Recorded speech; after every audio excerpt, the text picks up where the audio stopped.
Hello दोस्तों, आज हम डिस्कस करेंगे फार्माकोलॉजी फर्स्ट बी फॉर्म हमारा सेकेंड ईयर। जो हमारा आज का टॉपिक है वो हमारा है अल्जाइमर डिजीज। मतलब आज का जो टाइटल है the pharmacology of anti Alzheimer drugs.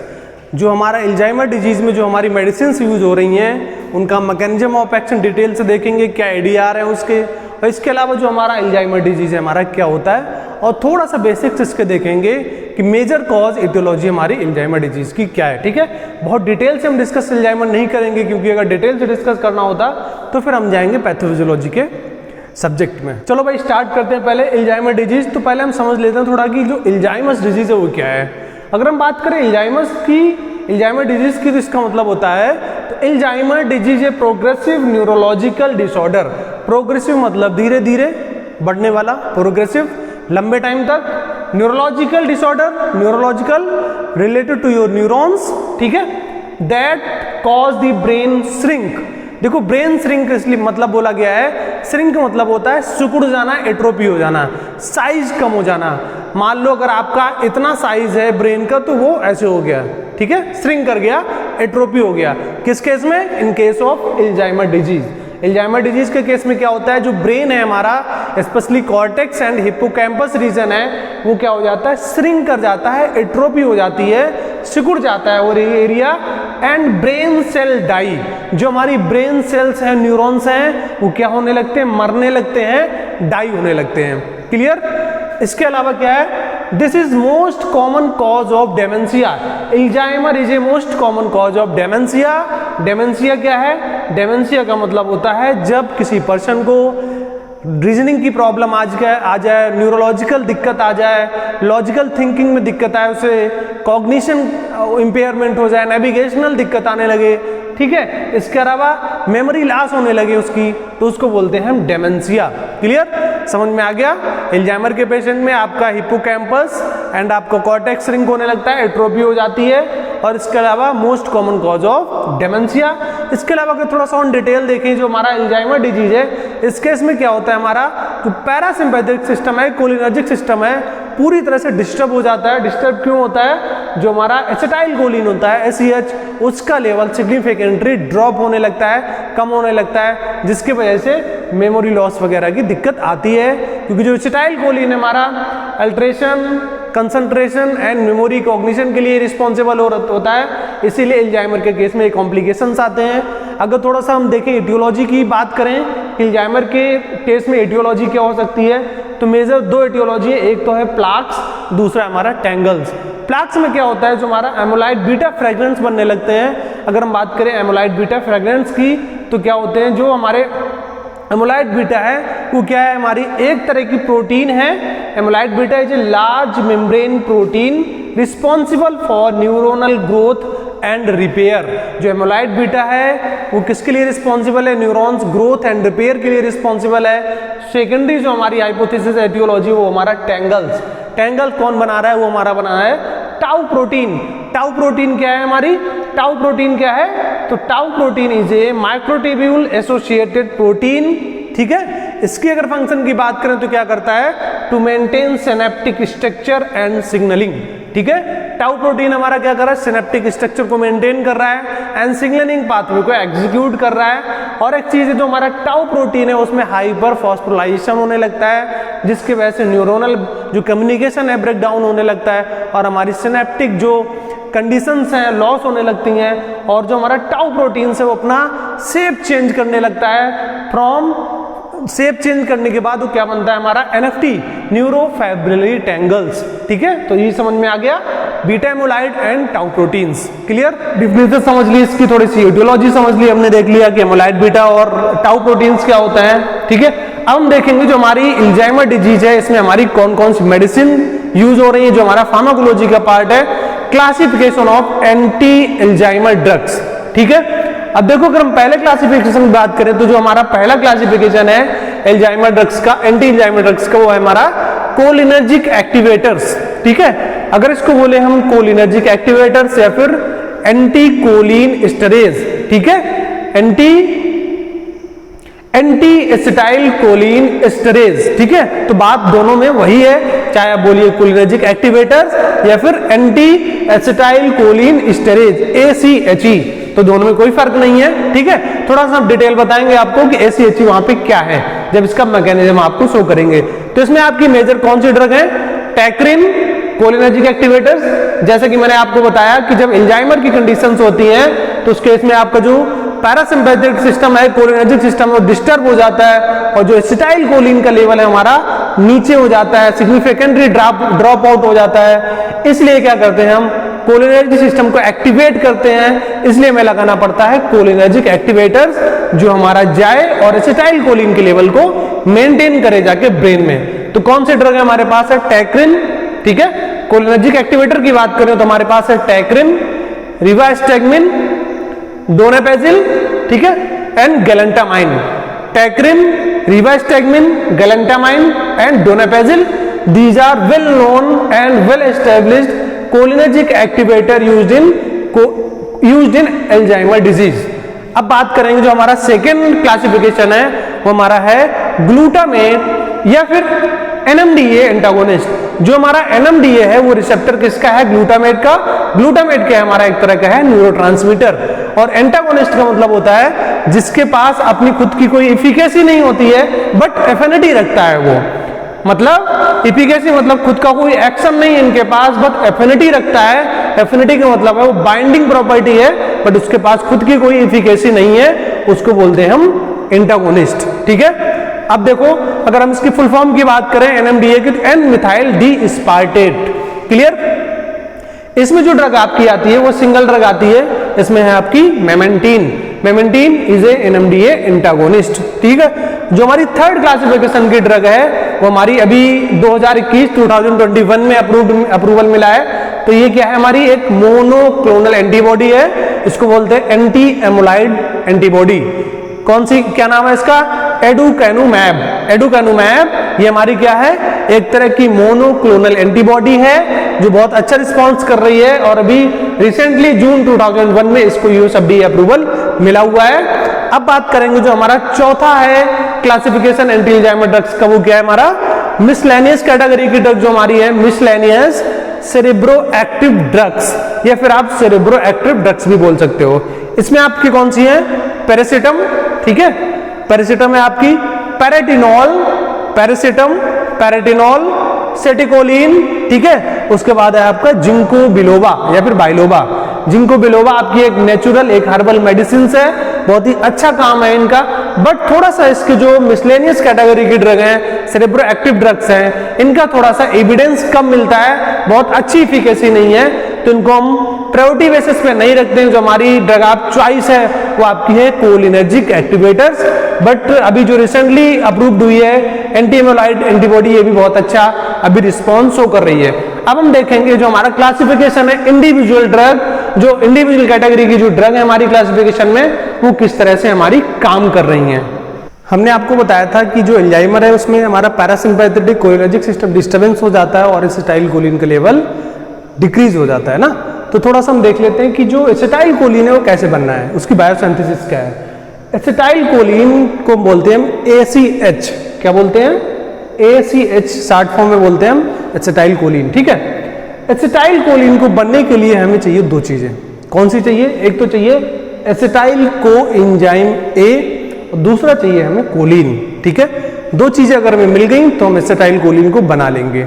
मतलब बायोसिंथेसिस, बायो मतलब नेचुरल तरीके से हमारे बॉडी में प्रोसेस हो रही है। कौन कौन से दो स्टार्टिंग मटेरियल है हमारा? Acetyl coenzyme and choline. जब दो चीजें मिलती हैं तो वहां पे हमारा बनता है एसिटाइल कोलिन, ठीक है। यहाँ पे हमारा एक एंजाइम लगता है, वो लगता है ट्रांसफरेज, ठीक है। अब देखो हमारा एसिटाइल कोलिन यहाँ पे बन गया है, कोई दिक्कत नहीं है।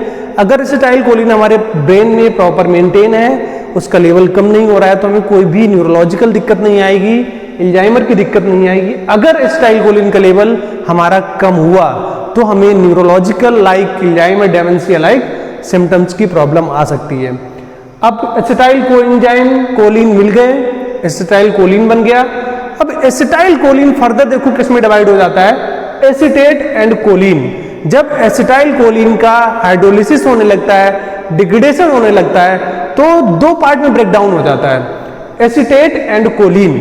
जब ये दो पार्ट में डिवाइड होने लगता है, डिग्रेडेशन होने लगता है, तो एसिटाइल कोलिन का लेवल हमारे ब्रेन में होने लगता है कम, जो कि हमारा अल्जाइमर में होता है।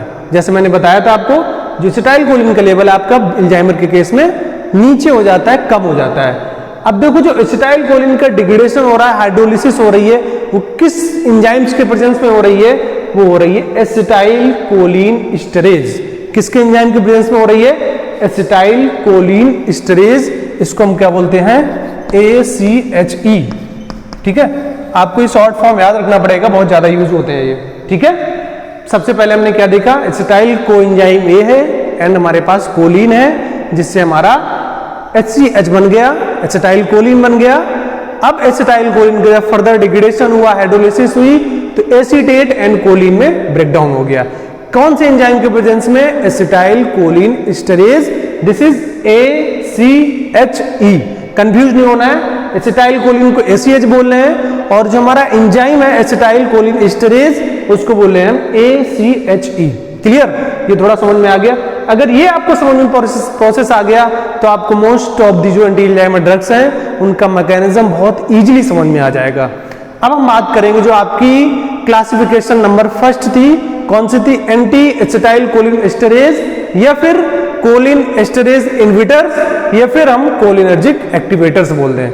बात वही है, चाहे हम बोले एंटी कोलिनेस्टरेज या फिर कोलिनेस्टरेज इंटागोनिस्ट, ठीक है, या फिर इनहिबिटर्स, या फिर हम बोल दे कोलिनर्जिक एक्टिवेटर्स। ठीक है, तो आपको बिल्कुल कंफ्यूज नहीं होना है। हमारी कौन कौन सी ड्रग थी? उसमें हमारी थी कोलिनर्जिक एक्टिवेटर्स में हमारी डोनापेजिल थी, रिवास्टैग्मिन, गैलेंटामाइन एंड टैक्रिन। अब देखो, थोड़ा सा हम समझने का प्रयास करेंगे। थोड़ा सा फिगर आपको समझना है, बहुत अच्छा नहीं बना हुआ है, बट आपको थोड़ा सा समझ लेना है। ये जो फिगर बनाया है हमने, वो हमारा है सिनेप्स। सिनेप्स का मतलब होता है जो हमारा न्यूरोनल जंक्शन होता है, उसको बोलते हैं सिनेप्स। हमारा ऊपर का जो है प्री सिनेप्टिक न्यूरॉन्स है, प्री सिनेप्स है। जो नीचे का है वो हमारा पोस्ट, यहाँ पे हमने लिखा हुआ है pre synaptic neuron and post synaptic neuron. Clear? जो बीच में स्पेस है उसको बोलते हैं हम सिनेप्टिक क्लेफ्ट। इतना आपने बायोलॉजी या फिर एनाटॉमी फिजियोलॉजी में जो आपने नर्वस सिस्टम पढ़ा होगा तो थोड़ा सा वहां पे देखा होगा, वही थोड़ा सा हम रिमाइंड कर रहे हैं। अब हमने बताया आपको कि अगर ये प्रोसेस आपने समझ लिया है तो आपको बहुत इजीली समझ में आ जाएगा mechanism of action anti Alzheimer drugs का। ठीक है, अब देखो प्री सिनेप्टिक की बात करें तो हमें अब फिर एसिटाइल कोलिन को ही बना रहे हैं हम इसमें। ठीक है, कोलिन एसिटाइल कोएंजाइम हमें मिल गया है। ठीक है, क्या क्यों मिला है? क्योंकि हमें एसिटाइल कोलिन बनाना है, मतलब नेचुरल प्रोसेस से हमारी बॉडी में बनना है। कोलिन प्लस एसिटाइल कोएंजाइम, उससे बन गया हमारा ACH। This is acetyl choline. ये हमारा इंडिकेट कर दिया है हमने यहाँ पे मस्करेनिक निकोटिनिक रिसेप्टर हो सकते हैं, रिसेप्टर है। अब एसिटाइल कोलिन हमारा कौन से दो पार्ट में डिवाइड हुआ था, डिग्रेडेशन हुआ था, हाइड्रोलिसिस हुई थी, Colin and acetate. Same process यहाँ पे देखिए आप, एसीटेट एंड कोलिन। और एंजाइम कौन सा लगा हुआ था? ACHE। ठीक है, एसिटाइल कोलिन एस्टरेज। ठीक है, इतना आगे समझ में। अब हम कौन सी ड्रग पढ़ रहे थे? Anti acetyl choline esterase. मतलब इस एंजाइम्स को हमें इनहिबिट करना है। इनहिबिट करना क्यों है? अगर हम इस एंजाइम को इनहिबिट कर देंगे तो जो हमारा ACH है, एसिटाइल कोलिन है, वो डिग्रेडेशन नहीं होगा। मींस एसिटाइल कोलिन यहां तक तो बन गया, कोई दिक्कत नहीं भैया, बढ़िया है, एसिटाइल कोलिन बनना है, हमारी मेमोरी अच्छी है, कोई दिक्कत नहीं आ रही है। अब ये भाई साहब आ गए ACH भाई साहब आ गए, उन्होंने क्या कर दिया? अब बोल दिया एसिटाइल कोलिन आपको तो हम खत्म कर देंगे, हाइड्रोलिसिस करके डिग्रेडेशन कर देंगे आपको, और आपके बॉडी में एल्जाइमर कॉज कर देंगे। तो क्या हुआ? एसिटाइल कोलिन डिवाइड हो गया, कोलिन डिग्रेडेशन हो गया, कोलिन और एसीटेट में ब्रेकडाउन हो गया। किस एंजाइम के प्रेजेंस में? Acetyl choline esterase. हमारा एंजाइम है एसिटाइल कोलिन एस्टरेज। ठीक है, और जो हमारा क्लासिफिकेशन है वो क्या है? Anti acetyl choline esterase. बात आ गई समझ में? हमें क्या करना है? इस एंजाइम को इनहिबिट करना है, तो हमें कौन सी ड्रग्स लगानी पड़ेंगी? एंटी एसिटाइल कोलिन एस्टरेज या फिर कोलिन एस्टरेज इनहिबिटर्स, दोनों नाम से आप बोल सकते हो। ठीक है, यहां पे मैंने लिखा हुआ है blocked by donepezil, tacrine, galantamine and rivastigmine. Clear?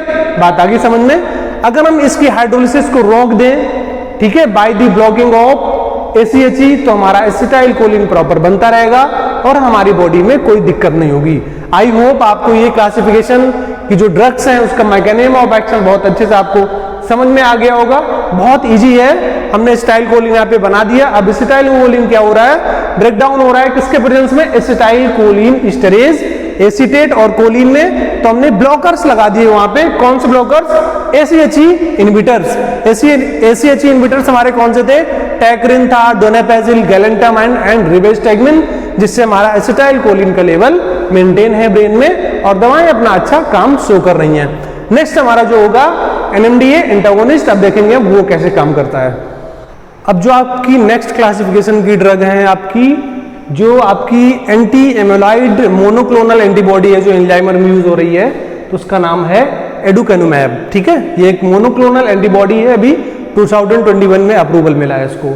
इसके पहले हमने देख लिया था कोलिनर्जिक एक्टिवेटर्स या फिर एंटीकोलिनेस्टरेज इनहिबिटर्स के, एंटीकोलिनेस्टरेज के बारे में। और जो नेक्स्ट इसके बाद हम देखेंगे मेमेंटीन NMDA एंटागोनिस्ट। तो पहले हम देख लेते हैं इसका जो हमारा मोनोक्लोनल एंटीबॉडी है एडुकैनुमैब में कि कैसे काम कर रही है। तो इसके पहले हमें समझना पड़ेगा, इसके मैकेनिज्म के पहले हमें समझना पड़ेगा कि जो हमारा एमोलाइड बीटा एग्रीगेशन पाथवे वो कैसे बनना है। तभी अगर ये हमें पाथवे समझ में आ जाएगा तो अल्टीमेटली इसका मैकेनिज्म बहुत आसानी से हमें समझ में आ जाएगा ना। तो पहले पाथवे समझ लेते हैं कि एमोलाइड बीटा कैसे बनना है हमारा, एमोलाइड बीटा कैसे बनना है और एग्रीगेशन कैसे हो रहा है। तो एमोलाइड प्रिकर्सर प्रोटीन, सबसे पहले क्या है, एमोलाइड प्रिकर्सर प्रोटीन है हमारे पास APP, हमारे पास मतलब हमारे बॉडी में बन रही हुई है। अब क्या हुआ, cleaved by beta secretase and gamma secretase form of amyloid beta 42 monomers.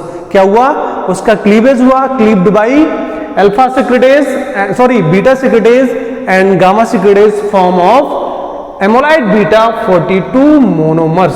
क्या बन गया हमारा, एमोलाइड बीटा मोनोमर्स का एग्रीगेशन हो गया, बन गया। अब क्या हुआ, उसके बाद हमारा जो एमोलाइड बीटा 42 मोनोमर्स है वो कन्वर्ट हो गया एमोलाइड बीटा ओलिगोमर्स, मोनोमर्स कन्वर्ट हो गया ओलिगोमर्स में। उसके बाद क्या हुआ, एमोलाइड बीटा प्लाक्स बन गया, प्लाक्स। उसके बाद जब एमोलाइड बीटा प्लाक्स बन गया उसके बाद हमारा क्या हुआ, increase amyloid beta senile plog वर्डन। जो हमारा सेनाइल प्लाग का वर्डन है एमोलाइड बीटा का हमारे न्यूरॉन्स के अंदर, सिनेप्स के अंदर, वो इंक्रीज होने लगा। इंक्रीज का साइन है, जिसकी वजह से क्या दिक्कत आ गई, जो हमारी न्यूरोडिजेनेशन की दिक्कत आ गई, दिस इज एल्जाइमर डिजीज। तो हमारा पूरा पाथवे क्या है, जो एमोलाइड बीटा एग्रीगेशन हो रहा है वो पूरा पाथवे। अब इस पाथवे के माध्यम से हम समझेंगे जो हमारी ड्रग है एडुकैनुमैब वो कैसे ब्लॉक कर रही है, कौन कौन से स्टेप को ब्लॉक कर रही है, मल्टीपल स्टेप को ब्लॉक कर रही है। पहला स्टेप इसका कौन सा है, जो हमारा कन्वर्जन हो रहा है एमोलाइड बीटा 42 ओलिगोमर्स, उसको ब्लॉक कर रहा है। ठीक है, यहाँ पे हमने ये लिखा हुआ है ब्लॉकेज। ठीक है, इसके बाद जो सेकंड स्टेप है हमारा एमोलाइड बीटा प्लाक्स जो बनना है, इसको भी ब्लॉक करता है आपका ये ड्रग एडुकैनुमैब। ठीक है, इसके अलावा जो तीसरी एक्टिविटी है इसकी वो हमारी है, जो हमारा स्टेप ये वाला है, increase amyloid beta senile plaques burden, उसको भी आपका ब्लॉक कर रहा है, जिससे सेनाइल प्लाक जो एमोलाइड बीटा का बर्डन है कम हो रहा है न्यूरॉन सिनेप्स के अंदर, और जिससे आपका एल्जाइमर डिजीज सही हो रहा है, सिम्प्टोमेटिक रिलीफ मिल रहा है, काफी हद तक आपको एक्शन शो करती है। बहुत अच्छी मेडिसिन है, एक मोनोक्लोनल एंटीबॉडी है। इसके अलावा जो हमारी थर्ड जो मेडिसिन है आपकी है memantine, this is NMDA antagonist and methyl D aspartate, NMDA and methyl D aspartate. अब थोड़ा सा हम देखेंगे, सेम प्रोसेस हमारा प्री सिनेप्टिक न्यूरॉन्स है, पोस्ट सिनेप्टिक न्यूरॉन्स है, बीच में हमारा सिनेप्टिक क्लेफ्ट है। अब देखो बहुत इजी, इसके पहले हमने देखा था एंटीकोलिनेस्टेरेज जो मैकेनिज्म थी बहुत इजीली समझ में आ गई थी। अब सेम इसको भी हम समझेंगे, हमारे पास सेम चीजें हैं, प्री सिनेप्स है, पोस्ट सिनेप्स है एंड सिनेप्टिक क्लेफ्ट है। अब देखो क्या हुआ, प्री सिनेप्टिक में हमारा कैल्शियम का एंट्री हो गया, कैल्शियम का एंट्री हो गया तो कैल्शियम ने क्या किया, ग्लूटामेट को एक्टिवेट कर दिया। जो आपका NMDA वो किसका रिसेप्टर है, वो आपका है ग्लूटामेट का। Glutamate is a neurotransmitter. ठीक है, कैल्शियम की एंट्री हुई, ग्लूटामेट एक्टिवेट हो गया प्री सिनेप्टिक न्यूरॉन्स में। उसके बाद क्या हुआ, पोस्ट सिनेप्टिक न्यूरॉन्स में आपका है NMDA receptor, N methyl D aspartate. अब जो आपका NMDA रिसेप्टर है दिस वन, ठीक है, जो आपका NMDA रिसेप्टर है ये वाला, इसके अंदर एक स्पेसिफिक फीचर होता है आइनोट्रोपिक।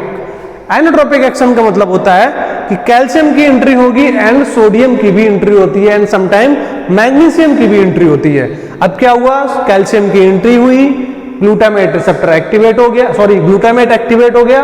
ग्लूटामेट एक्टिवेट जब ग्लूटामेट एक्टिवेट हुआ हमारा तो NMDA एक्टिवेशन हो गया और वहां पे calcium and sodium, this one calcium and sodium का एंट्री हो गया। जब सोडियम एंड कैल्शियम का एंट्री हो गया तो पोस्ट सिनेप्टिक एक्साइटेशन हो गया। क्या हो गया हमारा? Post synaptic excitation. कहां पे? पोस्ट सिनेप्स में हो रहा है ये। हमारा ग्लूटामेट कहां था? प्री सिनेप्टिक में, और जो हमारा NMDA एक्टिवेशन हो रहा हुआ पोस्ट सिनेप्टिक एक्टिवेशन। जब पोस्ट सिनेप्टिक एक्टिवेशन हुआ तो वहां पे आपको होगा न्यूरोटॉक्सिटी या फिर वहां पे एपोप्टोसिस की दिक्कत आएगी। मतलब एपोप्टोसिस प्रोग्राम्ड सेल डेथ। जब प्रोग्राम्ड सेल डेथ हो जाएगी तो आपको प्रॉब्लम आ जाएगी अल्जाइमर की। ठीक है, अब जो हमारी ड्रग थी NMDA antagonist memantine, memantine is a NMDA antagonist. अब देखो हमारा कहां पे ब्लॉक कर रहा है? दिस वन, यहाँ पे हमने लिखा हुआ है NMDA एंटागोनिस्ट। NMDA एंटागोनिस्ट मतलब NMDA के जो ओवर एक्साइटमेंट हो रहा है, ओवर प्रोडक्शन हो रहा है, ओवर एक्साइटमेंट हो रहा है, उसको कम कर रहा है, जिससे जो पोस्ट सिनेप्टिक में एक्साइटमेंट है वो कम हो रहा है और अल्जाइमर के पेशेंट को रिलीफ मिल रहा है। ठीक है, तो मेमेंटीन कहां पे काम कर रहा है? NMDA antagonist. ठीक है, अब जो इसके बाद हमारा लास्ट मैकेनिज्म ऑफ एक्शन बच रहा है वो हमारा बच रहा है सेरेब्रो एक्टिव ड्रग्स। अब देखेंगे जो हमारी नेक्स्ट कैटेगरी की ड्रग थी सेरेब्रो एक्टिव ड्रग्स या फिर कॉग्निटिव एनहेंसर बोलते हैं इन्हें।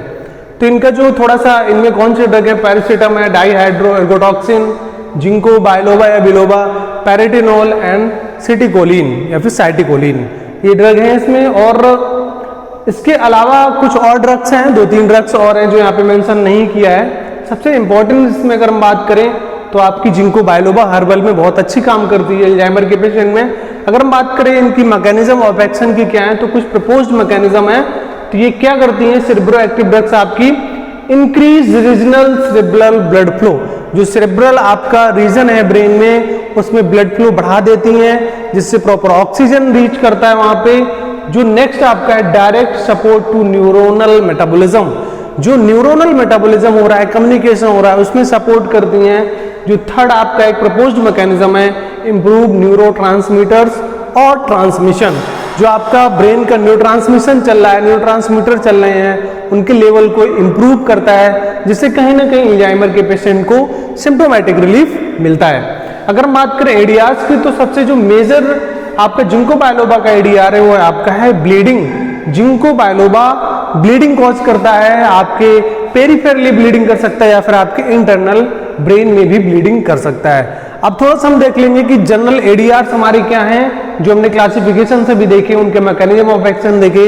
अगर हम बात करें एंटीकोलिनेस्टेरेज जो हमारा था कोलिनर्जिक एक्टिवेटर्स, तो उनके जो एडीआर साइड इफेक्ट हमारे क्या हैं? कंफ्यूजन, इंसोम्निया, इंसोम्निया का मतलब होता है लॉस ऑफ स्लीप, हिपैटोटॉक्सिटी। अगर हिपैटोटॉक्सिटी की बात करें तो स्पेशली टैक्रिन के केस में आपका हिपैटोटॉक्सिटी की पॉसिबिलिटी ज्यादा होती है।